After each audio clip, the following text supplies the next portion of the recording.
दोस्तों आज हम बात करने वाले हैं सनातन धर्म में मंत्रों का विशेष महत्व क्यों है। आखिर मंत्र क्यों बनाए गए, ये मंत्र हैं क्या, किसने बनाए, एक मंत्र को उसके सही उच्चारण के साथ ही क्यों बोलना चाहिए।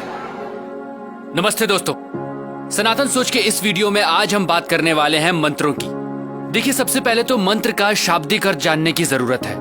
ऐसी ध्वनि जो आपको मेंटल पीस दे, आपके मन को शांत करे, वो ही मंत्र है। हमारे शास्त्रों में कहा गया है मना तार्यति इति मंत्र, यानी मन को तारने वाली ध्वनि ही मंत्र है। दोस्तों, सनातन धर्म में मंत्र जपना हजारों सालों से चला आ रहा है।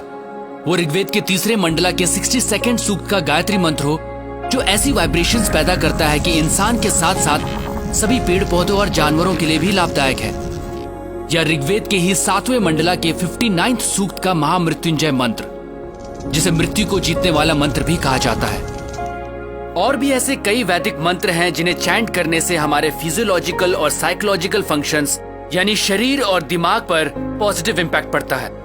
पर कैसे, आखिर ऐसा क्यों होता है? दोस्तों, वजह है इन मंत्रों की ध्वनि, वो साउंड जो इन मंत्रों के उच्चारण से पैदा होती है। मंत्रों के अर्थ को अलग रख दें तो विशेषज्ञों का मानना है मंत्रों की सिर्फ ध्वनि यानी साउंड में ही अपार शक्ति होती है। कुछ साउंड प्योर होती हैं और कुछ इम्प्योर, और ये डिपेंड करता है उनकी वाइब्रेशंस पर। और जैसे कि अल्बर्ट आइंस्टाइन ने भी कहा, everything in life is vibration. Modern science ने साउंड और लाइट दोनों को वाइब्रेशंस ही माना है। अब अगर आपको साउंड को लाइट में बदलना है तो फ्रीक्वेंसी को आपको 40 ऑक्टेव तक बढ़ाना होगा, और तब जो आपको वाइब्रेशन मिलेगी वो ट्रिलियंस ऑफ साइकिल्स पर सेकेंड होगी, और वो एक लाइट के रूप में आपके सामने होगी।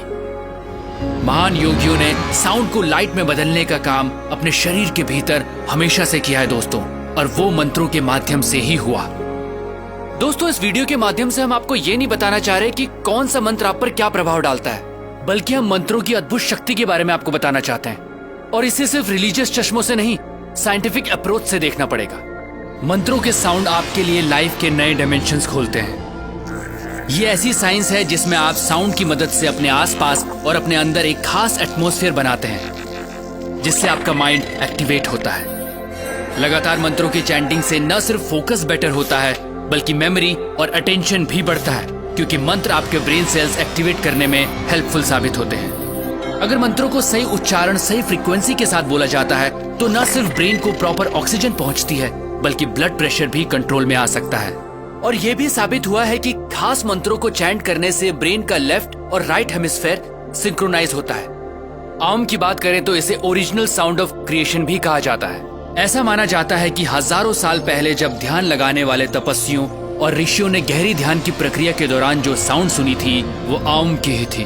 और फिर आम तो सनातन धर्म का प्रतीक ही बन गया, क्योंकि सनातन धर्म में इंसान हमेशा से तपस्या और ध्यान लगाकर स्वयं की उत्पत्ति और अंत की खोज में अपना जीवन जीता आया है। दोस्तों, आपने कई योगियों और तपस्वियों को सिर्फ हमिंग पे मेडिटेशन करते देखा होगा, वही हमिंग साउंड जो आम बोलते समय सबसे आखिर में निकलती है। दोस्तों, साइंटिफिक रिसर्च में यह भी साबित हुआ है कि सिर्फ हमिंग से, जी हाँ, सिर्फ हमिंग से आपकी बॉडी में नाइट्रिक ऑक्साइड का प्रोडक्शन बढ़ जाता है।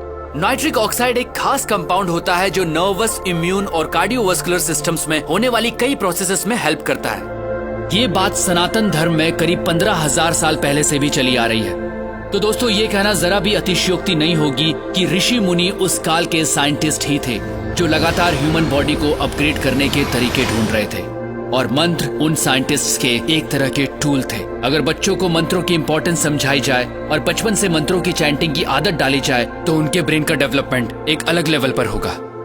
दोस्तों, यही तो सनातन धर्म है, ऐसे तौर तरीके जिन्होंने इंसान का जीवन जीने का तरीका बदला।